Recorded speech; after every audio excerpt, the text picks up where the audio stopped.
In this video, we are going to continue our discussion about using percents. So in our last lesson, we discussed about finding a piece of a larger number given a percent. So we were finding a part of something. Today, we are going to work with finding a total if we have the part. For instance, by the end of this, we'll be able to say 25% of what larger number is 5. So 5 is a part, and we want to find the larger number. So let's take a look at this here. 25% of your shirts are red. If you have 6 red shirts, how many do you have in all? So first thing we need to do is we need to identify our part, our whole, and our percent. Well, we know our percent is 25. That's very clear. We have 6 red shirts, and we need to think, is that part of our shirts or all of our shirts? And that is just going to be part of our shirts. Unless all of your shirts are red, the red shirts are only part of the shirts, and we want to find how many in all. So now we're going to set this up just like in our last lesson. 25% is 25 over 100. And our part is 6, and we want a new total. The first thing I notice is that I cannot go from 25 to 6. So I'm going to simplify this fraction. By this point, we should automatically know that 25% or 25 cents is 1/4. So I'm just going to simplify that to 1 over 4. 25% is a quarter. All right. So now I know that 1 times 6 would give me 6. So I multiplied the red shirts by 6. Now I need to multiply the total shirts by 6. 4 times 6 is 24 total shirts. So how many shirts do you have in all? I have 24 shirts in all. All right, let's continue.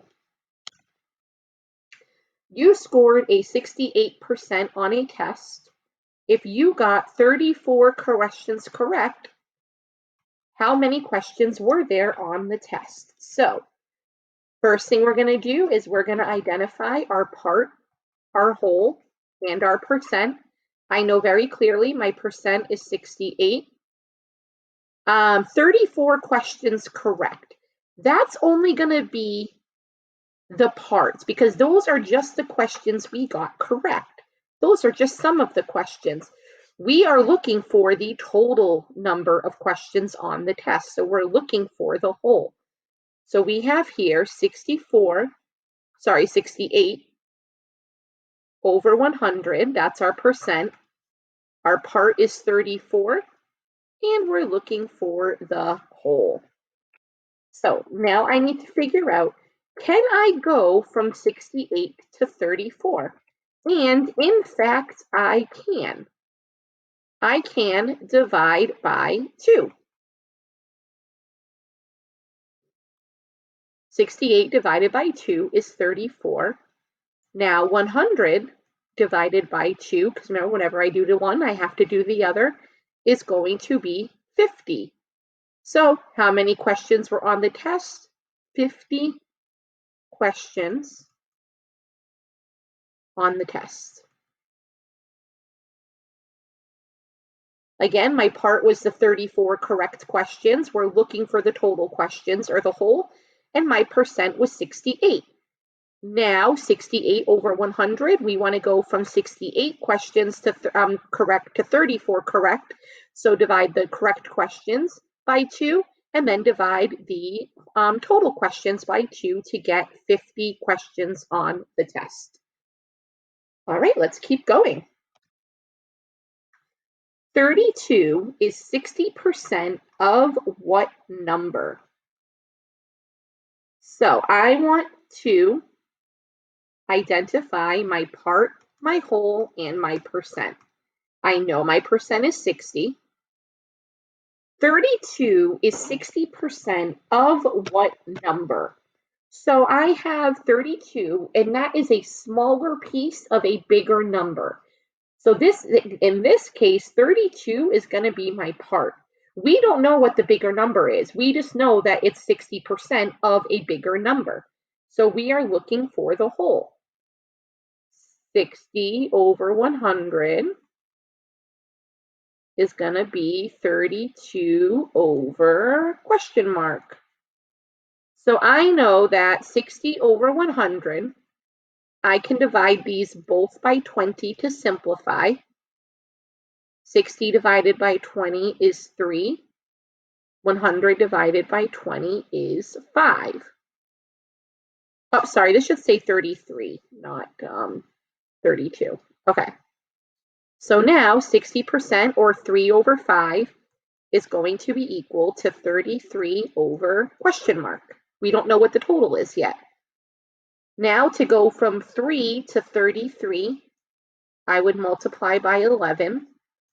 5 times 11 would be 55.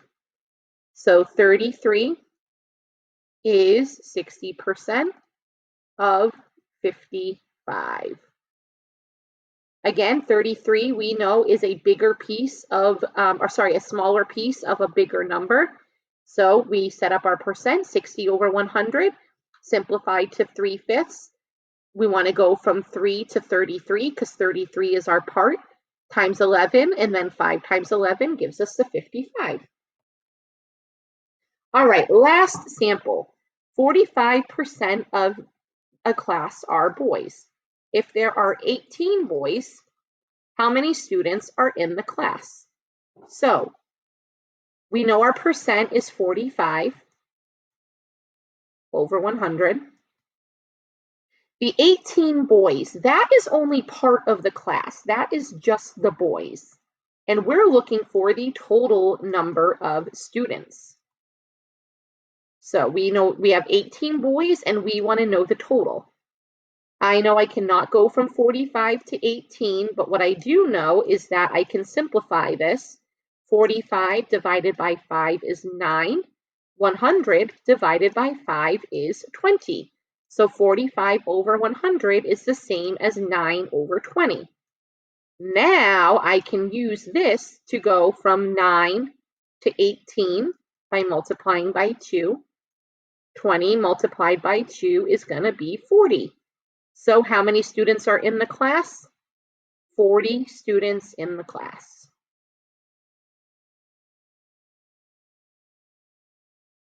All right, so we are going to pause there and then we will talk about this more soon. Bye, guys.